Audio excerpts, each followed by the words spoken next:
Geometry Unit 5, Lesson 6, the law of cosines. So in this lesson we want to prove the law of cosines and use that to solve a triangle if we have side angle side or side side side information. So the law of sines, if you remember, can only be used for these pieces of information. If you have side side side or side angle side, we know that these determine a triangle. This one you might get two different triangles. Each one of these other four, if you have that information, there's only one triangle possible because any other one with that information would be congruent to it. So now we want to look at the law of cosines. Again, we're going to take a triangle ABC and we're going to draw the altitude for that to one of the sides. Again, the altitude, of course, being perpendicular.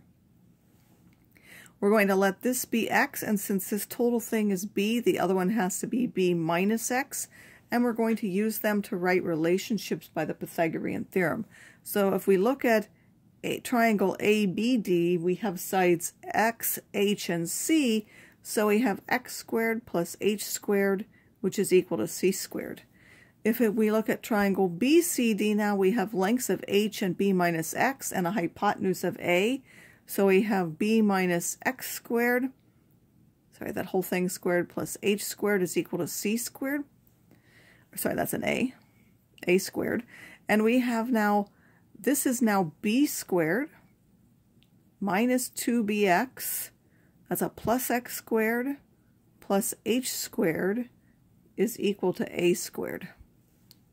Again, that's by taking b minus x times b minus x, and using FOIL, you get b squared, you get a minus xb, another minus xb, and a plus x squared. So that factors to this. And then if you rewrite that and you wanted just a squared is equal to this part. Now you'll notice that this x plus h squared we have here, so we can substitute c squared for that. So we now have that a squared is b squared minus 2bx. So instead of this, we can write plus c squared, or we can put those two together so that it starts to look more like our law of cosines. We have b squared plus c squared minus 2bx. Well, now we have to find x in some way. So we can get x in terms of a trig function and a.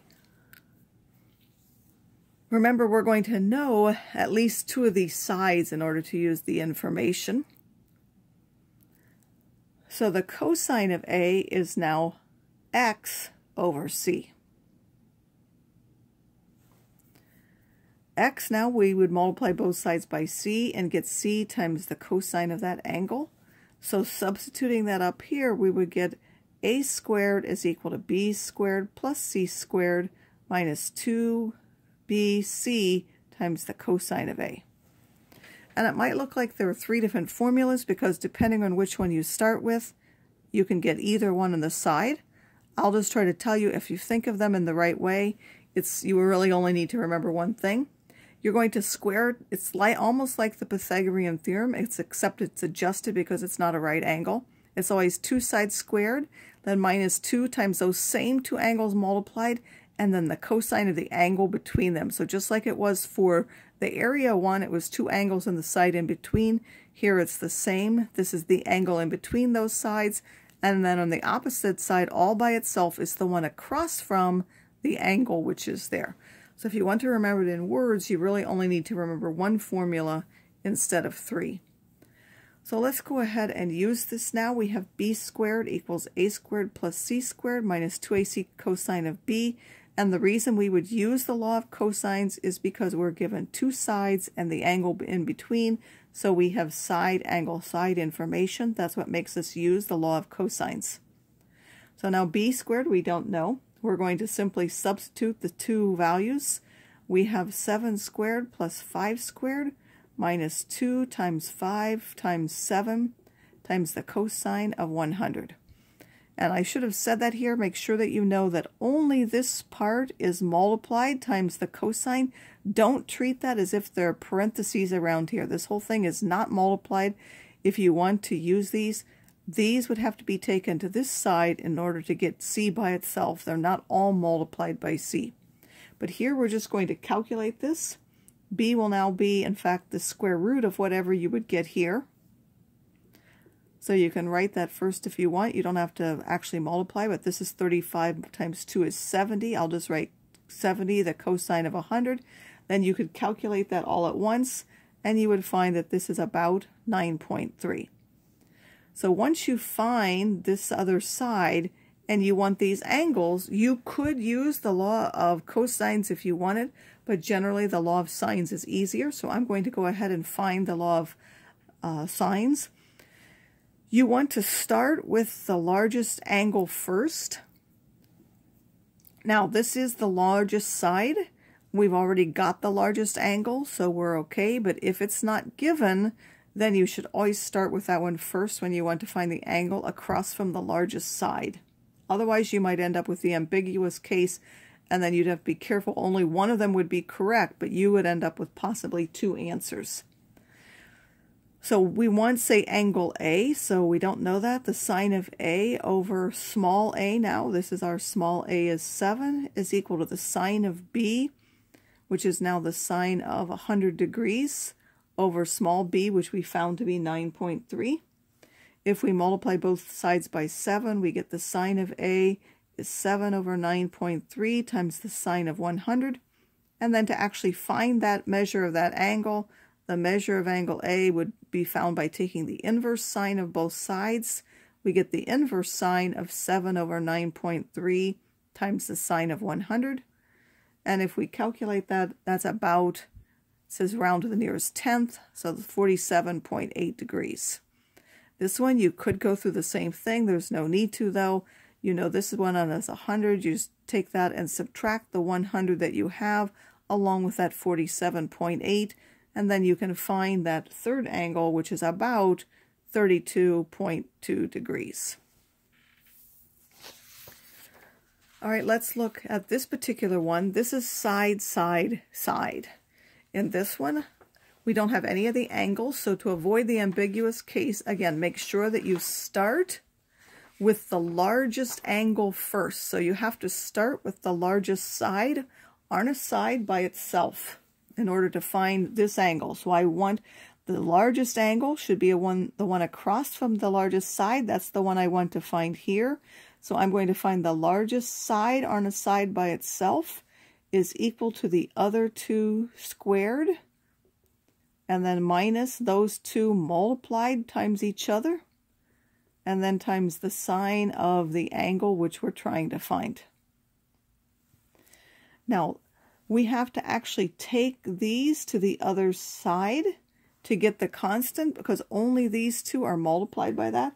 So if you do that, if you take 12 squared and subtract 10.5 squared minus, 6.3 squared, you'll end up with a minus 5.94.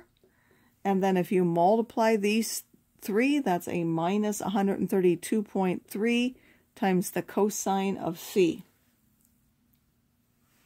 So now the cosine of C would be those two, this divided by that. So I would end up 5.94 divided by 132.3, the negative signs canceling. And I'm going to, in order to find the measure of that angle C, it's going to be the inverse cosine of that ratio. Now you could go ahead and divide each of those. I like to just divide inside of there. Makes it easier. I don't have to carry around all those decimals. That would be 87.4 degrees. Again, largest side, largest angle, that's the one that you want to start with. Now that we have that, we have angle C. That's the one that we know. We're going to use that one to find the others, any one of the ones we wanted. So if we want to find B next, I can now do the sine of B over small b, which is again the one opposite. That small b is going to be equal to the sine of C. C is now 87.4. And divide by the length C, which is that 12. And if I now solve that, the sine of B is going to be that 6.3 divided by 12 times the sine of 87.4. And when I want the measure of angle B, I'll take the inverse sine of both sides. It will cancel on this side to give me that measure, and here this will be inside of my inverse sine. And if you calculate that, that is about 31.6 degrees. And then to find this one, you've got the two angles now. You simply need to take the triangle sum, which is 180, and subtract those two angles from it to find the missing third measure, which is 61.0 degrees. So remember that the law of cosines can be either used for side angle side or side side side. When it's side side side, make sure you're very careful about starting with the largest side first so you get the largest angle. We can also use these for real life examples. So we have a Coast Guard patrol boat and a fishing boat that leave the dock at the same time. The patrol boat travels at a speed of 12 knots at a direction of 15 degrees east of north. The fishing boat travels at a speed of 5 knots at a direction 130 degrees east of north. After 3 hours, the fishing boat sends a distress signal picked up by the patrol boat. If the fishing boat does not drift, how long will it take the patrol boat to reach it at a speed of 12 knots? So first of all, we need to know some distances. This angle is 115 because we're told this one is 15, but all the way from here to here is 130. So this angle here is 115. Then we need to also find out how far it went. Well, we know that that boat traveled at a speed of 12 knots per hour, and they traveled for 3 hours. So that would be 36 nautical or knots. They're nautical miles that it went. The fishing boat traveled at 5 knots. So we would take 5 times that 3, or 15. So those will be our lengths here. And then the measure of that angle in between is 115. Again, this is the obtuse angle, so it must be the largest angle and the largest side.